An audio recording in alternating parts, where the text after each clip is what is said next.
السلام علیکم ورحمۃ اللہ وبرکاتہ۔ بسم اللہ الرحمن الرحیم۔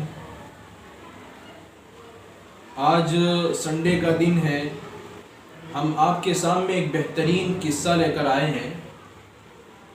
آپ اس قصے کو مکمل سنیں گے اور اس سے جو ملنے والا سبق ہے وہ ہم کو عمل کرنے کی چیز ہے۔ ایک عجیب واقعہ ہے عطر بیچنے والے کا۔ ایک جگہ مسجد کے اندر لوگ نماز پڑھنے کے لیے آیا کرتے تھے، اور حسب معمول لوگ جب نماز مکمل کر کے جو ہے سنت وغیرہ پڑھ کے مسجد سے نکلنے لگے تو ایک غریب عطر بیچنے والا آدمی مسجد کے اندر والے حصے میں یعنی صحن والے حصے میں بیٹھا ہوا تھا، اور حسب معمول لوگ نماز پڑھ کے مسجد سے نکلنے لگے۔ تو واقعہ یہ ہوا کہ ان نمازیوں کے اندر سے ایک عہدیدار آدمی بھی تھے۔ عہدیدار مطلب جن کے پاس کچھ ڈگری وغیرہ تھی۔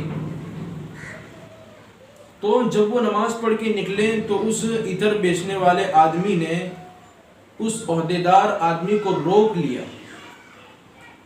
اور کیوں روکا؟ روک کر ان سے سلام دعا کی اور پھر ان سے کہا کہ حضرت آپ پھر سے نماز پڑھ لیجئے، آپ کی نماز ٹھیک نہیں ہوئی۔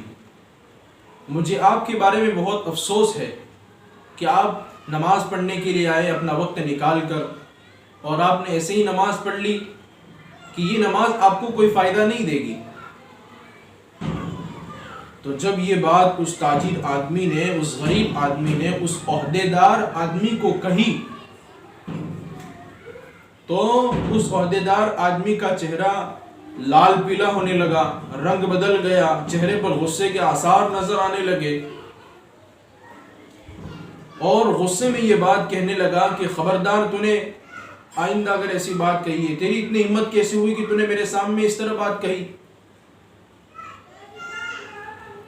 پھر ان دونوں کے اندر جو ہے شور و غل ہونے لگا، جھگڑا ہونے لگا۔ پھر جو ہے اس نے کہا کہ تو میرے سامنے گستاخی کرتا ہے؟ تو اس تاجر آدمی نے کہا، اس غریب تاجر آدمی نے کہا کہ میں حضرت یہ گستاخی نہیں ہے، یہ خیر خواہی ہے۔ یہ کیا ہے؟ یہ خیر خواہی ہے۔ تو پھر اس آدمی نے جب بدتمیزی کی تو پھر وہ عہدیدار نے جو ہے وہ غصے کی تاب نہ لا سکا، پھر اس نے جو ہے اس کو ایک تماچا رسید کر دیا، اس کے چہرے پر اس نے مار دیا زور سے، اور پھر آپس میں دونوں میں انبن اتنی ہونے لگی کہ آپس کے لوگ جو ہے، قریب کے لوگ جو ہے جمع ہو گئے اور بھیڑ بھاڑ ہو گئی۔ پھر معاملہ دیکھا گیا تو لوگوں نے اس عہدیدار آدمی سے کہا کہ اتنی سی تو بات ہے کہ نماز پھر سے پڑھ لو، کیا ہوا؟ اس میں کیا ہو سکتا ہے؟ سارے لوگوں کی طرف سے یہ بات کہی گئی کہ نماز پڑھ لو پھر سے ایک مرتبہ، آپ کا کیا جائے گا؟ اب جو ہے سارے لوگوں نے اس کے اوپر پریشر ڈالا، اور جو ہے پھر اس نے نماز پڑھی، اور پھر جو اس نے نماز پڑھی بالکل اتنے آرام کے ساتھ، شاید اس نے اپنی زندگی کے اندر یہ پہلی نماز پڑھی ہوگی۔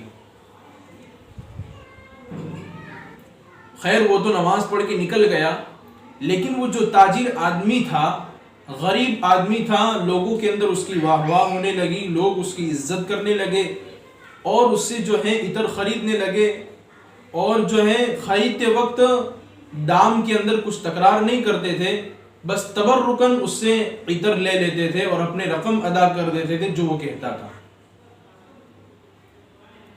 اور اس کا سارا عطر بھی بک گیا، یعنی ایک دنیا کا کام بھی ہو گیا اور دین کا ایک عمل بھی وجود میں آ گیا، یعنی برائی سے روکنا۔ اس واقعے کے ذریعے ہم کو دوستو یہ سبق ملا ہے، یہ واقعے کے ذریعے ہم کو یہ سبق ملا کہ اللہ کے بہت سارے ایسے بندے ہیں کہ جو سختیاں برداشت کرتے ہیں، لیکن سختیاں برداشت کر لیتے، لیکن جہاں کہیں بھی کوئی برا عمل ہوا، سنت کے خلاف عمل ہوا تو اس کو روکتے ہیں، اس پر تنبیہ کرتے ہیں۔ لیکن ایک ہم ہیں کہ ہم نہیں عن المنکر اور برائیوں سے اس لیے نہیں روکتے ہیں کہ آپس میں جھگڑا ہو جائے گا، آپس میں دل ٹوٹ جائیں گے، میں کاروبار کرتا ہوں تو میرا کاروبار ٹھپ پڑ جائے گا، لوگ مجھ سے نہیں خریدیں گے. تو یہ ساری سوچ کر ہم برائیوں سے روکتے نہیں ہیں کسی کو. تو ہم ہرگز ایسا نہ کریں، بلکہ اگر ہم روکنے کی طاقت رکھتے ہیں تو اس برائی کو اپنے ہاتھ سے، اپنے زبان سے روکنے کی طاقت رکھتے ہیں تو روکے.